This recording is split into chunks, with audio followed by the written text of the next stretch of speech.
நம்ம எப்பொழுதுமே நான் மண் என்று நாம் எப்பவுமே நினைக்கிறோம். அப்போதான் நமக்கு பெருமை வராது. நான் மண்ணு, ஆண்டவருடைய மண்ணிலிருந்து தான் எடுத்திருக்கேன். நான் மண்ணுக்கு தான் திரும்ப போகிறேன்.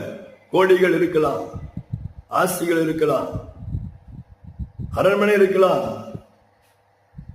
ஆனா 6 அடி நிலம் கூட நமக்கு சொந்தமில்லை.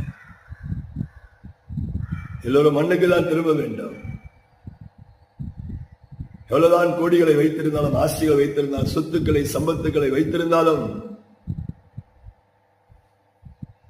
வேறு விதத்தில் நாம் வாழ முடியாது, நாம் இருக்க முடியாது.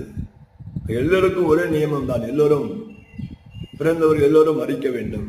பிரசவம், பிறந்தவுடனே சவம். எப்பொழுது மரணம் அவருடைய கரத்தில் இருக்கிறது. எத்தனை வருடங்கள் வாழணும் அவருடைய கரத்தில் இருக்கிறது. அவர்